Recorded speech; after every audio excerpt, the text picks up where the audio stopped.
அனைவருக்கும் வணக்கம். இன்னைக்கு பார்த்தீங்கன்னா, எல்லா உறுப்புக்கும் பயிற்சி செய்றோம். ஆனா, அந்த நெஞ்சுக்கு உண்டான பயிற்சி எதுவுமே நம்ம செய்றதில்ல. நெஞ்சுக்கு இந்த பயிற்சி எதுவுமே செய்றதில்ல. நெஞ்ச அப்படியே பிரஸ் பண்றதுக்கு பயிற்சி எதுவுமே இல்ல. ஆனா, இந்த ஆசனத்தில பார்த்தீங்கன்னா, நெஞ்ச லைட்டா பிரஸ் பண்ற மாரி இருக்கும். இதில பார்த்தீங்கன்னா, ஹார்ட் அட்டாக் வரத தடுக்கலாம். அந்த ரத்தம் பிரஷர் பார்த்தீங்கன்னா, இத அமுக்கும்போது கொஞ்சம் நல்லா அந்த அடப்பு இதெல்லாம் வராது. ஹார்ட் அடப்பு இதெல்லாம் வராது. ஏன்னா நெஞ்ச லைட்டா பிரஸ் பண்றோம் அந்த பயிற்சியில. அதே மாரி ரத்தமும் சுத்தமாகும். இந்த குடல் சம்மந்தப்பட்ட பிரச்சனைக்கும் இது சரியாகும். இந்த நெஞ்சு சளியும்பாங்க. அந்த சளியும் இது குணமாகும்.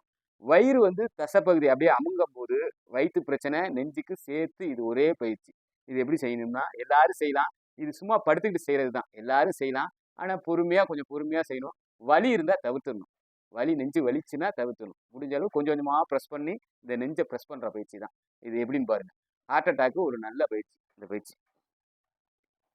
இது விருப்புல என்ன பண்ணணும்னா, அப்படியே லைட்டா படுத்துக்கணும். அவ்வளோதான். அப்படியே படுத்துக்கிட்டு என்ன பண்றோம்னா, ஃபர்ஸ்ட்டு இந்த கால அப்படியே எடுத்து இப்படி புடிச்சுக்கணும்.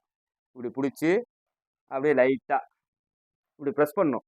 வயிறு ஆரம்பத்துல இந்த அளவு பிரஸ் பண்ணா போதும். அப்படியே லைட்டா. அப்புறம் கொஞ்சம் போக போக பயிற்சி இந்த தாவாங்கட்டையும், முட்டியும் தொடணும். அந்த தொடுற அளவுக்கு வரணும். ஆரம்பத்துல கொஞ்சம் வயிறு பெருசா உள்ளவங்களுக்கு வராது.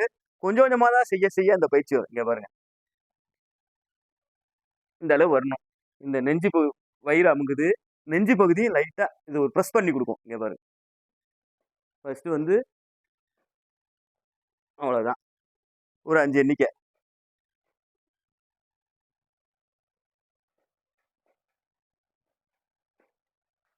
ஏன்னா நெஞ்சையும் பிரஸ் பண்ணி குடுக்குற பயிற்சி இது.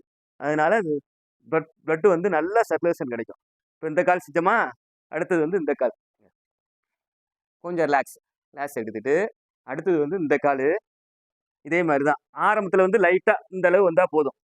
அப்புறம் செய்ய செய்ய தான் நல்லா பிரஸ் பண்ணணும். இங்க பாருங்க. இந்த நெஞ்சு பகுதியில அப்படியே அமுங்கும். பிரஸ் பண்ற பயிற்சி. இது ஒரு 5 எண்ணிக்கை.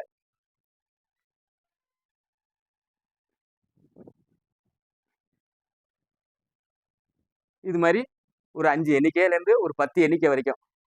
கொஞ்சம் 2 காலு செஞ்சதையும் ரிலாக்ஸ் எடுத்துக்கிட்டு, அடுத்தது பார்த்தீங்கன்னா, அடுத்தது 2 காலும் சேர்ந்து பிரஸ் பண்ணி தூக்கணும். ஃபர்ஸ்ட்டு ஒரு கால் செய்யணும். அடுத்தது இந்த காலு. அடுத்தது 2 காலையும் சேர்ந்து மடிச்சு 2யும் பிரஸ் பண்ணி தூக்கணும். இங்க பாருங்க.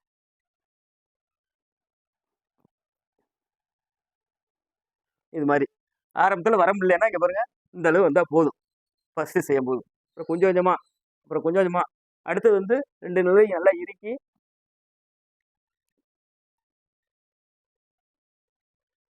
இது மாரி ஒரு 5 எண்ணிக்கை. நல்லா பிரஸ் பண்ணி குடுக்கும்போது, இந்த நெஞ்சு பகுதி லைட்டா பிரஸ் பண்ணி குடுக்கும். பிரஸ் பண்ணி குடுக்கும்போது பார்த்தீங்கன்னா, இந்த ரத்த ஓட்டம் கொஞ்சம் நல்லா பம்ப் ஆகி ஓடும். சின்ன சின்ன அடப்பு இருந்தா கூட பிரஸ் பண்ணி எடுக்கும்போது, அந்த அடப்பெல்லாம் எடுத்துக்கும். இதனால ஹார்ட் அட்டாக் வர்றத தடுக்கலாம். இந்த பயிற்சி கொஞ்சம் பொறுமையா செய்யணும். பைபாஸ் பண்ணவங்க செய்யக்கூடாது.